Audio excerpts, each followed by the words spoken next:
하나님의 말씀 신명기 7장 6절에서 8절 제가 봉독해 올리겠습니다. 6절부터 읽습니다. 너는 여호와 내 하나님의 성민이라.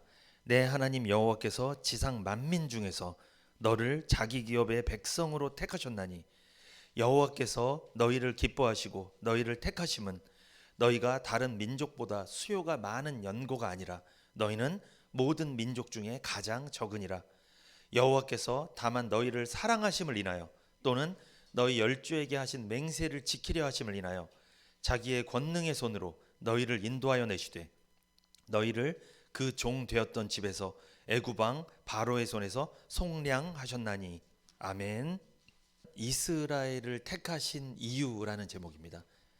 이 신명기는 모세가 이제 죽음을 앞두고, 그러니까 이 세상 떠나기 전에 죽음을 앞두고 이스라엘 백성들 중에 2세대들, 그러니까 광야에서 태어난 사람들 있잖아요.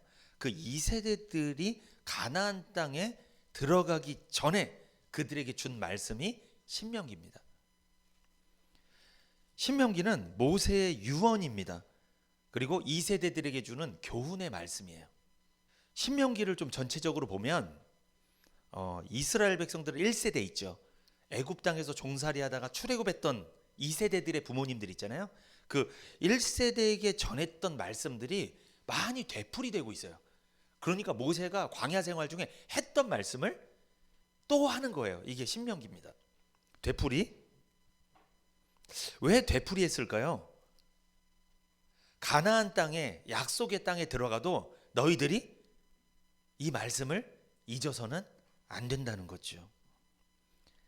가나안 땅에 들어가서도 하나님 말씀 잘 순종하고 하나님이 하셨던 약속들 잊지 마라. 잊어버리지 마라. 왜 그럴까요? 이스라엘 백성 출애굽 1세대들이 하나님 주셨던 약속을 잊어버린 적이 있죠. 그래서 막 정탐꾼 보내갖고 막 부정적인 보고 들으니까 12개 지파 중에 10개 지파가 막 부정적으로 가버리잖아요. 2개 지파만 긍정적으로 가고. 왜? 하나님의 약속을 믿지 않기 때문에 그런 일들이 벌어졌잖아요. 그래서 광야 생활을 40년 더 하게 된 거잖아요. 그러니까 그런 과오를 2세대들아 너희는 범하지 말라는 거예요. 그래서 다시 되풀이해서 말씀을 전해준 거예요. 이게 신명기입니다. 왜 모세는 되풀이했을까요? 보통 사람들은요 말씀을 되풀이하잖아요. 또 저 말씀하네, 좀 지겨워하는 경향이 있는데 왜 모세는 그러더라도 왜 되풀이했을까요? 왜 했던 말씀들을 계속할까요? 이건 이스라엘 백성들을 향한 모세의 사랑입니다. 부모님이 했던 말 계속 자녀들한테 되풀이하는 건 듣는 자녀 입장에선 지겹죠. 그러나 그것은 사랑해서 하는 말이에요. 아끼니까. 잘 됐으면 하는 바람에서 하는 말이잖아요. 마찬가지입니다. 모세도 이스라엘 백성들을 향한 애정이 남아 있어요.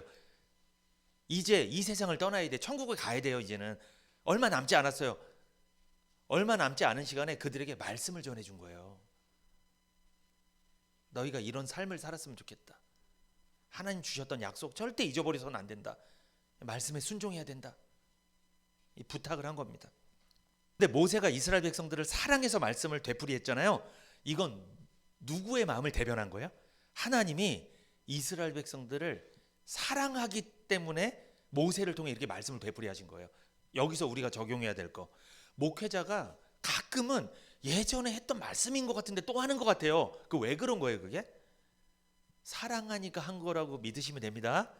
지겨우라고 하는 거 아니에요. 그거 아니에요. 필요하니까 하는 거예요. 근데 듣는 입장에서는 필요 없는 것처럼 느껴질 수 있는데 사랑하니까 하는 겁니다. 특별히 오늘 신명기 7장 있잖아요. 우리가 읽은 본문은 이스라엘이 많은 민족 중에 특별히 선택되었음을 말씀하신 거예요.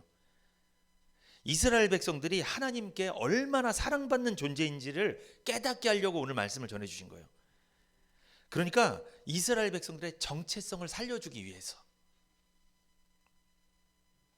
이스라엘 백성들의 정체성은요, 하나님의 일방적인 선택에 근거하는 거예요.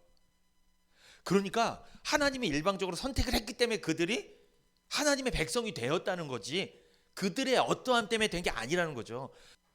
오늘 본문 신명기 7장 6절에서 8절 말씀을 좀 볼까요? 6절에 보면 너는 여호와 내 하나님의 성민이라 이렇게 말씀하죠.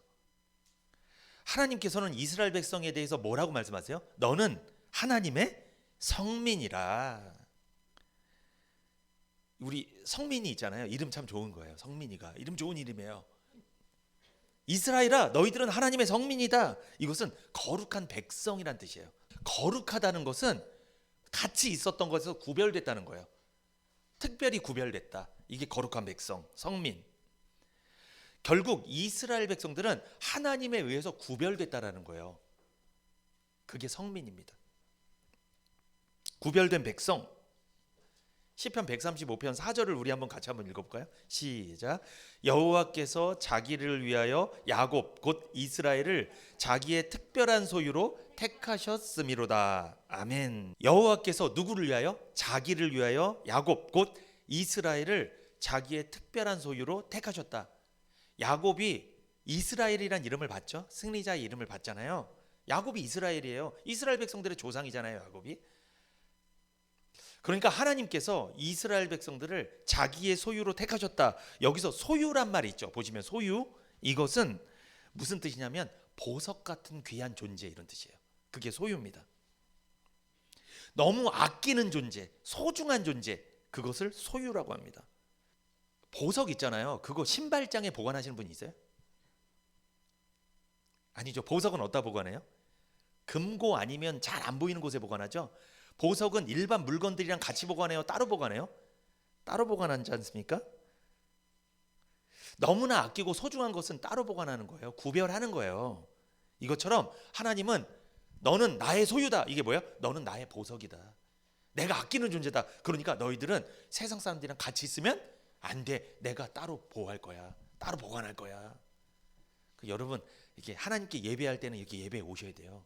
이게 맞아요. 구별된 백성이에요. 세상에 같이 있으면 안 되는 거예요. 보석을 신발장에 신발이랑 같이 두진 않잖아요. 따로 보관함에, 보석함에 두거나 금고에 두거나 딱 보관하지. 하나님께서 지금 이 교회라는 보석함에다 다툰 거예요, 여러분. 구별해 놓은 거예요. 참 이게 복입니다. 하나님께서 이스라엘 백성들을 소유로 여기셨다. 보석으로 여겼다. 아끼는 존재로 여겼다. 소중한 존재로 여겼다. 이게 무슨 뜻입니까? 하나님께 이스라엘 백성들은 그토록 귀한 존재였다는 거예요. 내가 어떤 존재인지 여러분 잘 생각해 보시기 바랍니다. 우리가 하나님께 어떤 존재라는 거예요? 보석. 이름을 다 보석으로 바꾸세요. 이제. 난 보석이다. 누구의 보석이다? 하나님의 보석이다. 그러니까 하나님이 이 교회 안에 구별해서 여기다 갖다 놔놨지. 왜? 갖다 안 넣어놓으면 세상 가서 똑같아지니까, 세상 사람들이랑. 세상에서 더러워지지 않게 하려고 여기 교회에다 딱 갖다 놓은 거예요. 말씀 듣고 깨끗하게 만드는 거예요, 하나님께서. 이 복된 자리입니다. 디도서 2장 14절 시작. 그가 우리를 대신하여 자신을 주심은 모든 불법에서 우리를 구속하시고 우리를 깨끗하게 하사 선한 일에 열심하는 친백성이 되게 하려 하심이니라. 아멘. 그가 우리를 대신하여 자신을 주심은, 그는 누구예요? 예수님이죠. 예수님께서 우리 죄를 대신하여 자신의 목숨을 주심은 모든 불법에서, 모든 죄악에서 우리를 구속하시고 우리를 깨끗하게 하사 선한 일에 열심하는 친백성이 되게 하려 하심이니라. 아멘. 선한 일은 뭘까요? 이 세상에서 가장 선한 일 뭐예요? 복음 전해서 영혼 살리는 일이죠. 그것만큼 선한 일이 없습니다. 그리고 하나님 앞에 예배드리는 일이 있죠. 하나님 섬기는 일이죠. 이것만큼 선한 일이 없어요. 하나님께서 우리를 왜 그 아들의 목숨까지 내어주시면서 우리를 깨끗하게 해주셨냐? 왜 우리를 구속하셨냐? 두 가지예요. 복음 전해서 영혼을 살리는 일 하려고, 또 예배드리게 하려고. 그게 하나님 우리를 택하신 목적입니다. 우리를 구원하신 목적이에요. 베드로전서 2장 9절 시작.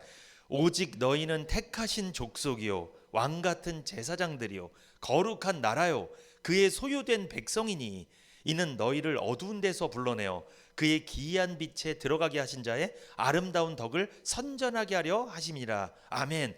너희의 정체성이 뭐냐? 너희는 택하신 족속이요. 너희는 택하신 족속이다. 왕같은 제사장들이다. 그러므로 예배드려야 되는 거 아니냐? 제사장이니까 제사장은 예배드려야 되는 거잖아요. 왕 같은 제사장이다.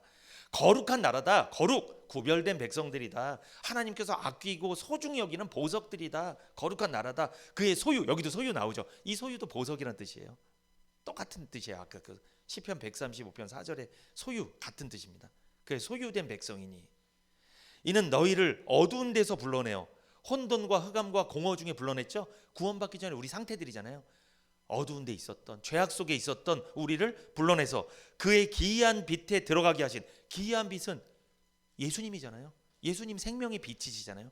아담 안에 있었던 자를 예수님 안에 들어가게 하신 자의 아름다운 덕을 선전하게 하려 하심이니라. 그 은혜들을 자랑하게 하려 하심이니라. 그러므로 우리 복음 전하는 게 맞아요.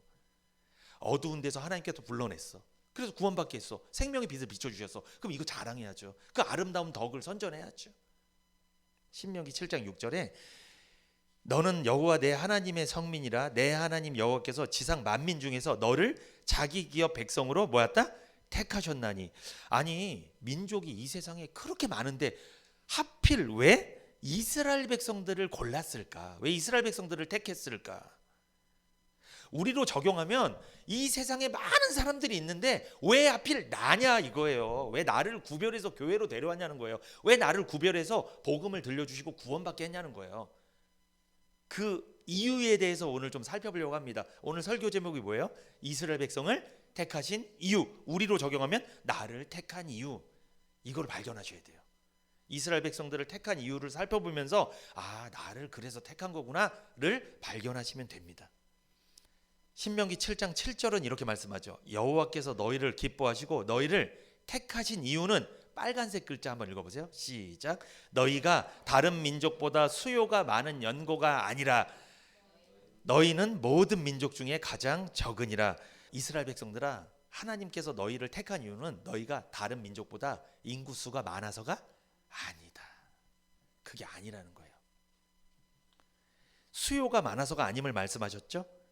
여기서 오해하면 안 됩니다. 이 말씀을 보고 이런 분이 있어요. 그러면 수요가 적어야 택함 받는 건가요?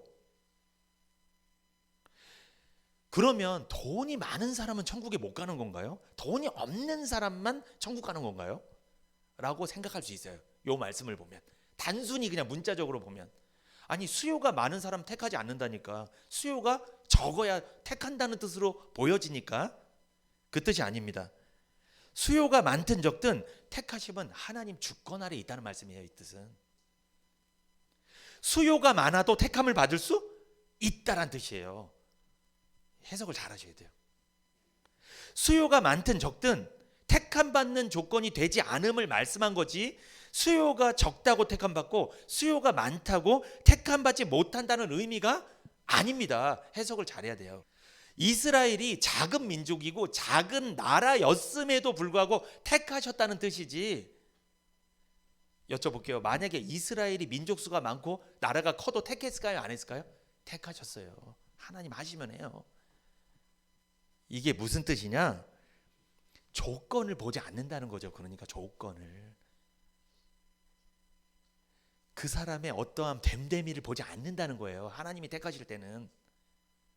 우리는 뭐 많이 봐요? 우린 누구 좋아해요? 우린 나한테 잘해주는 사람, 됨됨이가 괜찮은 사람. 우리가 거의 고르는 사람은 그런 사람들 아니에요? 근데 하나님은 그렇지 않다는 거예요. 제가 이렇게 저도 불신자로 있었는데 이렇게 교회에 와서 구원받고 이 목회자까지 되는 저희 모습을 볼 때 하나님의 택하심은 조건을 보지 않았다 실감합니다. 여러분도 그런가요? 조건을 보지 않는다는 거예요. 이스라엘 민족들이 다른 민족보다 탁월하고 우수한 민족이어서 택하셨다는 뜻이 아닙니다. 신명기 9장 6절 시작. 그러므로 내가 알 것은 내 하나님 여호와께서 내게 아름다운 땅을 기업으로 주신 것이 내 의로움을 인함이 아니니라. 너는 목이 곧은 백성이라. 사실 저도 많이 목이 곧은 백성이었는데 구원받기 전에는 다 목이 곧은 백성이었죠.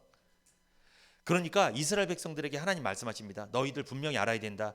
너희들이 약속의 땅 가나안에 들어간 것은 너희들의 어떤 의로움, 어떤 조건이 괜찮으니까 하나님이 선택해서 들어보내는 게 아니고, 사실 너희는 어떤 백성이다? 목이 곧은 백성이다. 너희들은.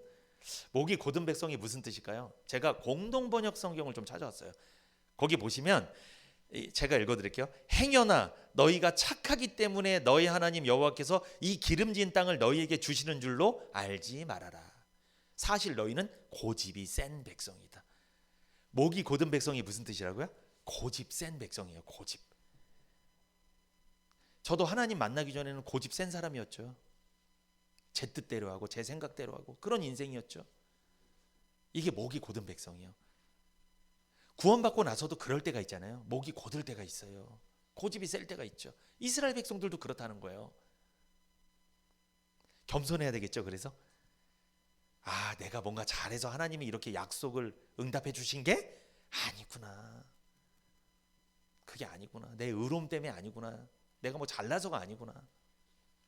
이스라엘을 택하신 이유가 이스라엘이 의로운 백성이기 때문이 아니라는 말씀이죠. 사실 이스라엘 백성들은 뭐가 곧은 백성? 목이 곧은 백성, 고집이 센 백성입니다. 하나님의 말씀과 명령에 불순종을 일삼는 백성이었어요. 원망과 불평을 그렇게 많이 했습니다. 어디에서? 특별히 광야 생활 중에. 우리로 따지면 광야 생활 언제? 교회 생활 중에, 신앙 생활 중에. 그런데도 우리를 택하셨어요. 여기서 우리가 알 수 있는 것은 하나님의 택하심은 무조건적인 선택이라는 거예요. 무조건적인 선택. 사람의 뜻이 아닌 하나님의 뜻에 따라서 선택하는 것이다. 택하심의 기준이 선이나 악을 행하는 기준이 아니에요. 그러니까 누가 선을 많이 행하니까 그 사람 택하고 악을 많이 하니까 그 사람 택하지 않고, 요거는 인간 세상에서 벌어지는 일이고, 여러분 인간들은 누구 택해요? 선한 사람, 좋은 사람, 나한테 잘해주는 사람. 그건 인간 세상의 방식이고 하나님의 방식은 그거와 상관없다는 거예요. 하나님께 잘못했어도, 하나님께 원수여도 하나님은 택할 수 있다는 거예요. 택하심의 주도권이 누구한테 있다? 하나님께 있는 거예요. 이거 명심하셔야 돼요. 나는 하나님한테 이렇게 잘했는데 왜 나한테 이러시지? 라고 생각하시면 안 돼요. 물론 하나님께 잘하면 칭찬받을 일입니다. 그러나 그게 택하심의 조건은 아니라는 거예요. 이거 명심하셔야 돼요. 로마서 9장 10절에서 16절. 이뿐 아니라 또한 리브가가 우리 조상 이삭 한 사람으로 말미암아 잉태하였는데, 리브가란 사람이 아이를 잉태했는데 쌍둥이를 잉태했습니다.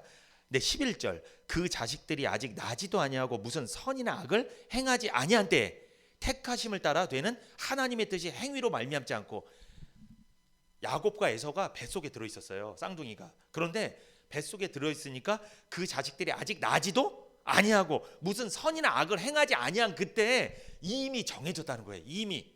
12절, 리브가에게 이르시되 큰 자가 어린 자를 섬기리라 하셨나니. 원래 어린 자가 큰 자를 섬겨야 돼요. 원래 야곱이 둘째잖아요. 에서가 첫째고 둘째가 첫째를 섬기는 게 맞아요. 그게 이스라엘 백성들의 원리예요. 삶의 원리예요. 그런데 하나님 뭐라고 말씀하세요? 그들이 아직 태어나기도 전에, 선이나 악을 행하기도 전에 엄마 뱃속에 있는데 둘째가 큰 애한테 섬김을 받게 될 거다. 한마디로 둘째가 첫째가 될 거다. 이 말을 하신 거예요.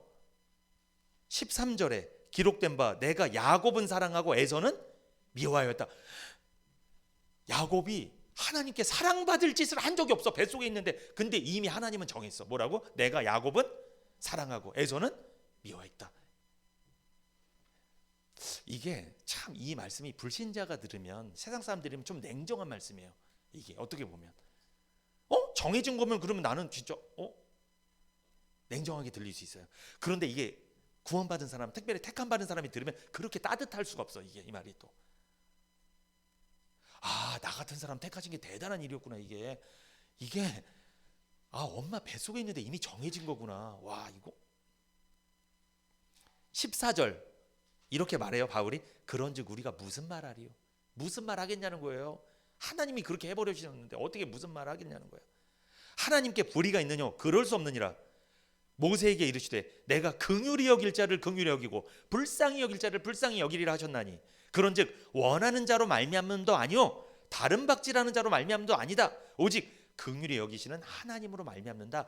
그러니까 사람이 택하심을 받는 것은 원하는 자 택해 주세요, 택해 주세요, 절 택해 주세요 한다고 되는 것도 아니고, 내가 택함 받게 해달라고 다른 박질해 막 열심히 일을 하고 뭐 하나님한테 잘 보여 그런다고 되는 게 아니고 누구로 말미암는다? 하나님으로 말미암는 거예요.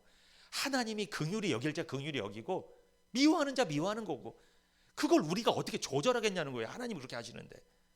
여러분, 집에서도 아버지도 조절 안 돼요. 예를 들어서 아버지가 막내를 사랑하면 조절 안 됩니다 그거. 근데 형이 막 아버지를 조절하려고 그래. 왜 막내만 사랑하냐고. 절대 조절 안 돼요 그거는. 아니, 우리 인생의 아버지도 조절이 안 되는데 우리가 어떻게 하나님을 조절할 거예요? 하나님 그렇게 하시는데 조절이 안 되는 겁니다. 이거 은총이란 말이 있어요 여러분. 은총은 하나님이 인간에게 내려주시는 특별한 선물을 말합니다. 이게 은총이에요. 그런데 창조부터 구원까지, 그리고 영생, 천국, 우리 일생에 주신 모든 선물이 하나님의 은총입니다. 은총 받으셨어요? 내가 이 세상에 태어난 것도 뭐? 은총. 내가 죄악 가운데 건져져서 구원받은 것도 은총. 천국 가는 것도 은총. 하나님 영원히 함께 하시는 거, 나와 함께 영생복락 누리는 거, 하나님과 함께 누리는 거, 이것도 은총. 다 은총이에요. 은총이 아닌 게 없습니다. 그런데 하나님께서 인간에게 주신 은총 두 가지가 있어요. 뭐가 있을까요? 일반 은총과 특별 은총이 있죠. 일반 은총은 모든 사람에게 주시는 거예요. 하나님을 믿는 것과 상관없이, 관계없이 모든 사람에게 차별 없이 공통적으로 주시는 게 일반 은총이에요. 그러니까 일반 은총은 교회를 다니고 예배드리고 구원받은 사람도 받고, 교회 안 다니고 구원 안 받은 사람도 똑같이 받는 게 일반 은총입니다. 공통 은총이에요. 보편적인 사랑을 말하죠. 그런데 특별 은총은 하나님께 선택을 받아서 예수 그리스도를 주로 믿어 죄를 용서받고 구원의 은혜를 받는 게 특별 은총이에요. 누구에게나 주는 보편적인 사랑이 아닙니다. 그러면 아까 전에 로마서에 내가 야곱은 사랑하고 에서는 미워했다, 이건 일반 은총이에요? 특별 은총이에요? 이게 특별 은총이에요. 근데 에서도 태어나서 일반 은총은 받았습니다. 먹고 살고 건강하고 막 자식도 많이 낳고 막 그렇게 살았어요. 이건 일반 은총이에요. 그런데 에서는 구원은 받지 못했죠. 특별 은총을 못 받은 거예요. 야곱은 사랑하고 에서는 미워했다, 이건 특별 은총을 말하는 거예요. 죄인들은요, 스스로는 절대로 하나님 만날 수 없습니다. 태어날 때부터 갖고 있는 원죄 때문에 그렇지, 원죄 때문에 영적인 눈이 멀어버렸어요. 장님이죠.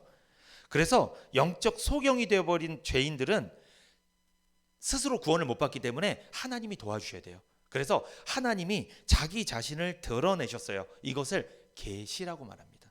계시. 그래서 죄인이 하나님을 만나는 방법은 계시를 받는 방법밖에 없어요. 하나님이 자기에 대해서 알려주셔야지 죄인은 하나님 알 수가 있다고요. 왜? 죄 때문에 하나님을 스스로는 못 만나요. 영적으로 눈이 멀었기 때문에. 하나님은 자신을 계시하실 때 두 가지로 계시하십니다. 일반 계시와 특별 계시가 있죠. 일반 계시는요, 모든 사람에게 골고루 드러내시는 게 일반 계시예요. 그러니까 아까 무슨 은총이랑 같아요? 일반 은총과 개념이 좀 같습니다. 그러니까 일반 은총은 일반 계시 안에서 주어지는 거예요. 예수를 믿거나 안 믿거나 다 모든 사람에게 다, 사람이면 누구에게나 다 주는 거예요. 이게 일반 계시입니다. 일반 은총이에요. 그래서 일반 계시를 자연 계시라고 말하기도 합니다. 자연 계시. 일반 계시는 하나님께서 우주 만물 자연을 통해서 자기가 살아있음을 알려주는 거예요. 그래서 여러분, 하늘의 별과 해와 달을 보고 넓은 바다, 웅장한 산을 보면 뭘 느껴요? 아, 하나님이 살아계시는구나, 이거 느껴본 적 있으세요? 아, 그냥 놀다 오셨다고요? 알겠습니다. 자연을 보면 와, 이거 하나님의 솜씨가 대단하다, 굉장하다, 이거는 뭘 받은 거예요? 일반 계시를 받은 거예요. 하나님이 자연 속에서 자기의 솜씨를 거기다 딱 기록을 해놓은 거야. 그래서 와, 이거 하나님 대단하시다, 우리 하나님 최고다, 이건 일반 계시입니다. 그런데 이렇게 감탄하는 것이 일반 계시라면 특별 계시는 뭐다? 모든 사람에게 주는 게 아니라 에서는 못 받고 누구만? 야곱만 받는 거예요. 특별 계시는 하나님께 택함 받은 사람, 그러니까 구원받은 하나님의 백성들한테만 드러내시는 거예요. 그게 특별 계시예요. 그러니까 하나님께 택함 받은 사람은 이 특별 계시를 받을 때 구원을 받게 되는 거예요. 특별 은총을 받게 되는 거예요. 특별한 선물을 받게 되는 거예요. 그래서 이것은 초자연 계시라고 합니다. 일반 자연에는 드러나 있지 않아요. 초자연적으로 역사하는 거예요. 잘 보세요, 여러분. 그렇게 세상적으로 살던 사람이 저 사람 내가 볼 땐 절대로 구원받을 사람 아니야. 예수 믿을 사람이 아닌데 그런 사람이 어느 날 예수 믿죠. 그리고 막 변화되는 거 보신 적 있어요? 막 갑자기 이 사람 이럴 사람이 아닌데 그래. 이거는 자연적인 현상이야? 초자연적인 현상이야? 이게 초자연적인 현상이에요. 설명이 안 되는 거예요. 일반 계시로는 설명이 안 되는 거예요. 이거는. 여러분, 물은 위에서 아래로 흘러요? 아래에서 위로 흘러요? 위에서 아래로 흐르잖아요. 이게 일반 계시예요. 근데 여러분 생각해 보세요. 물이 밑에서 위로 흐른다고 생각해 봐. 요건 특별한 거예요. 요런 식인 거예요. 저 사람 절대로 구원받을 사람 아닌데 저 사람 변화됐다니까? 이건 말도 안 되는 거예요, 사실은. 근데 그 사람이 특별 계시를 받은 거예요. 특별 은총을 받은 거예요. 복음을 듣고 믿어진 거라니까요. 성령 역사에서. 이런 일이 있기를 축복합니다. 있어야 돼요. 이게 없으면 일반 계시에서 속에서 일반 은총 받다가 자연인으로 끝나는 거예요. 그냥 천국도 못 가고. 살아있을 때 반드시 특별 계시 받아야 됩니다.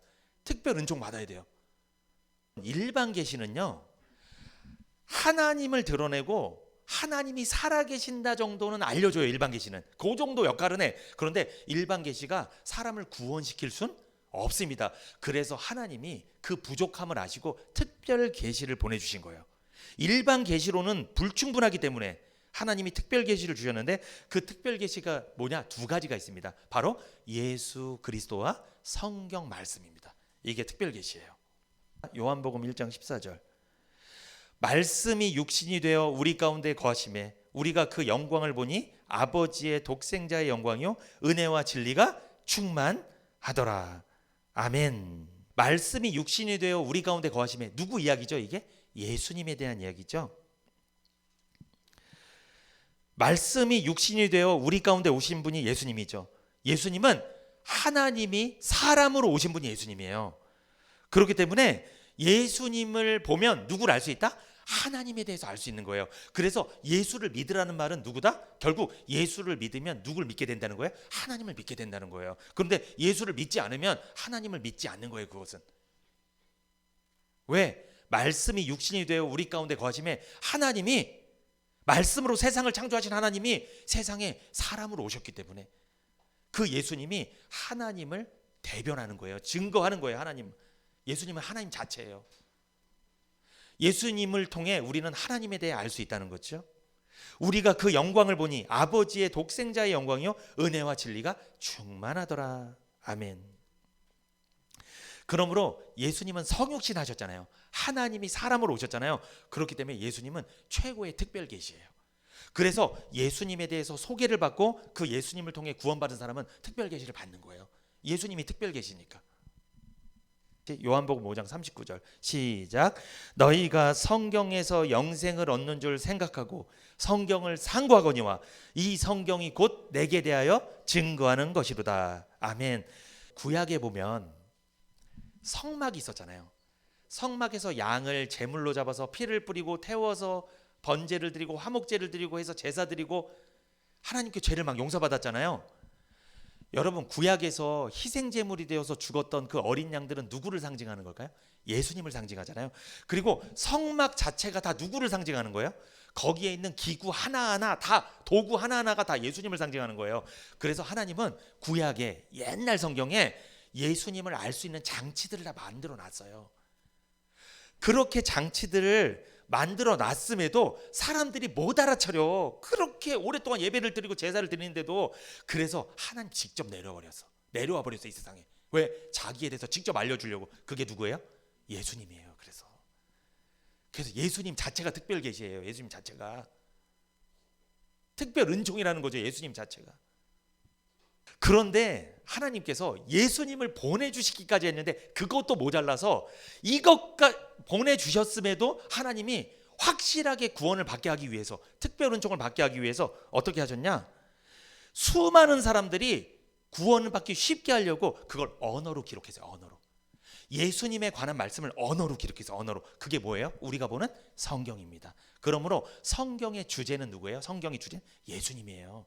성경은 구약이든 신약이든 다 예수님에 관한 말씀이에요. 그래서 성경을 보고 누구를 발견해야 돼요? 예수님을 발견해야 돼요. 예수님이 특별 계시인 예수님을 글자로 기록한 거, 그게 뭐다? 성경. 그러므로 성경도 무슨 계시? 특별 계시. 성경이 특별 계시입니다. 성경은 계시의 책입니다. 성경은 인간의 머리에서 고안되어 창작되었거나 인간의 지혜로 집필된 게 아니에요. 성경은 하나님의 감동으로, 하나님의 영감에 의해 기록된 살아있는 하나님의 말씀이에요. 디모데후서 3장 16절 같이 한번 읽어볼까요? 시작. 모든 성경은 하나님의 감동으로 된 것으로 교훈과 책망과 바르게 함과 의로 교육하기에 유익하니. 모든 성경은 누구의 감동? 하나님의 감동으로 된 거예요. 인간의 지혜로 써진 게 아니에요. 하나님의 감동으로 성경이 써졌어요. 그래서 특별 계시예요. 성경은 전부가 하나님의 계시로 이루어진 책입니다. 공동번역 디모데후서 3장 16절을 보면 성경은 전부가 하나님의 계시로 이루어진 책으로서 진리를 가르치고 잘못을 책망하고 허물을 고쳐주고 올바르게 사는 훈련을 시키는데 유익한 책입니다. 이렇게 말씀하고 있어요.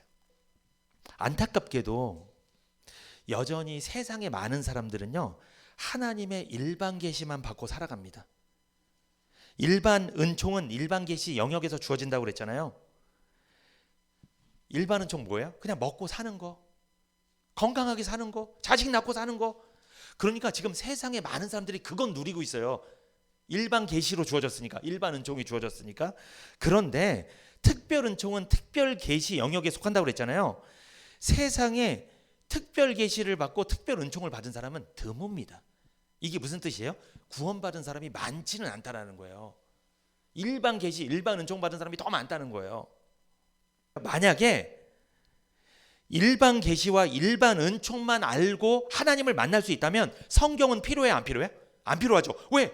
바다만 딱 봐, 바다. 와, 하나님 웅장하다. 하나님 이거 만드셨네. 이것만 보고 내가 구원받을 수 있다면 뭐하러 성경을 하나님 이렇게 써놨겠어요? 그거로는 안 된다고 그랬죠? 그거는 불충분하다고 그랬죠?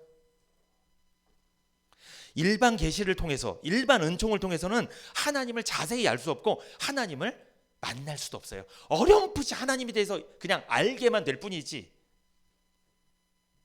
일반 계시만 갖고 신앙생활 하잖아요. 일반 은총에만 거하고 신앙생활 하잖아요. 특별 은총, 특별 계시를 못 받고 신앙생활 하면 어떤 문제가 발생하냐? 그러면 여러분, 악인이 형통하고 의인이 고통받는 모습을 바라보면 못 참아요. 잘 들으셔야 돼요. 이거. 어떻게 저래? 악인이 TV 보면 저렇게 막 나쁜 사람이 잘 되고 왜 착하게 사는 사람 이렇게 안 될까? 하나님 살아계신 거 맞아? 요거는 뭐만 봐서 그래요? 일반 계시로만 하나님 만나서 그래요. 그 생각이 있는 거예요. 그래서 일반 은총만 만난 거예요. 그 사람은. 그래서 이 사람 이런 말 많이 합니다. 옛날에 어떤 위인을 보고 그 위인 구원받았어요 안 받았어요? 꼭 이런 말해. 또 질문을 이런 거에 또 이게 왜 그런 거예요? 일반 계시, 일반 은총은 뭐예요? 착하게 살면 복 받고 나쁘게 살면 벌 받는다. 권선징악. 요거만 딱 있는 거예요. 이거. 여러분 진짜 착하게 살면 복도 받아요. 나쁘게 살면 벌도 받고. 하나님이 일반 은총 가운데 그런 원리가 있어요. 근데 그것만 아는 사람은 그거를 갖고 교회에 와서 그대로 적용하는 거예요. 그거를. 근데 안타까운 거예요. 뭘 못 받아서 그래요? 특별 계시, 특별 은총을 못 받으니까 그런 현상이 나타나는 거예요. 그래서 악인이 형통하고 의인이 불통하면, 그래서 제가 시편 37편 저 말씀 잘 보세요. 부러워하지 말라잖아요. 이게 무슨 뜻이에요? 특별 은총을 받으면, 특별 계시를 받으면 참 해결될 텐데 그게 안 되면 다 이해가 안 되는 거예요. 다 불만이에요. 원망이고 불평이고. 왜?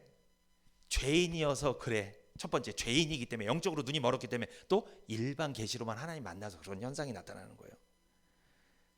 여러분 일반 계시의 안경을 쓰고 보면 에서가 복 받아야 돼요? 야곱이 복 받아야 돼요? 에서가, 첫째가. 그게 원리예요. 세상의 원리예요. 그런데 하나님은 야곱에게 복을 줬습니다. 특별하게 복을 준 거예요. 이것이 이해가 되려면 하나님 만나야 됩니다. 특별 계시, 특별 은총을 받아야 이게 이해가 되는 거예요. 내가 그걸 받아봐야 나 같은 사람도 하나님 구원하셨구나. 요걸 내가 인정이 돼봐야 그 말씀이 이해가 되지. 내가 구원을 경험하지 못하면 그 말씀 전혀 이해가 안 가요. 아니 첫째를 복줘야지 왜 둘째를 복줘? 이거 아니지. 이거는 이렇게 된다고요. 여러분 하나님은 첫째가 아닌 둘째 야곱을 사랑하셨습니다. 둘째 야곱을 첫째 삼으셨죠. 일반적이지 않다는 거예요. 일반 계시가 아니라는 거예요. 이거는 일반 은총이 아니라는 거예요. 야곱은 특별 은총을 받았습니다. 세상은요, 여러분 생각해 보세요. 세상은 누구를 택해요? 세상은요, 수요가 많고 큰 나라고 탁월하고 우수하고 그런 사람이 살아남고 선택받습니다. 남들보다 상대적으로 의로워야 존경받고 사랑받고 선택받습니다. 악을 멀리하고 선을 행할 때 더 존경받고 더 선택받습니다. 이것이 우리가 사는 세상의 사고방식이며 삶의 방식들입니다. 일반 계시로 보면, 세상의 사고방식으로 보면 이스라엘 백성들은 절대로 택함 받아서는 안 됩니다. 그들은 수요가 적지, 다른 민족보다 탁월하지도 않지, 목이 곧은 백성이야. 왜 택해요? 말도 안 듣는데. 일반 계시로 보면 답이 안 나오는 사람들이에요. 그런데 특별하게 하나님 선택하셨다는 거예요. 특별 은총 받으셨습니까? 이 말씀이 다 이해가 될 거예요. 목사님, 저는 아직 이해가 안 되는데요. 일반 은총만 받았을 수도 있어요. 그러면 답답한 거예요. 이게 제가 하는 말씀들이. 자격 없는 이스라엘 민족이 하나님께 선택받았죠. 특별 계시를 받았죠. 특별 은총 받았습니다. 불강력적인 은혜, 일방적인 은혜를 받은 거예요. 여러분, 우리도 그런 은혜 받은 거 아닌가요? 내가 하나님께 받은 것은 내 어떤 조건이나 자격이 아님을 기억하십시오. 수요가 많음이 아니다. 그 말씀 기억하셔야 돼요. 일방적인 은혜를 받았다는 사실을 기억하시고 항상 감사하며 겸손히 하나님 섬기시기를 축복합니다.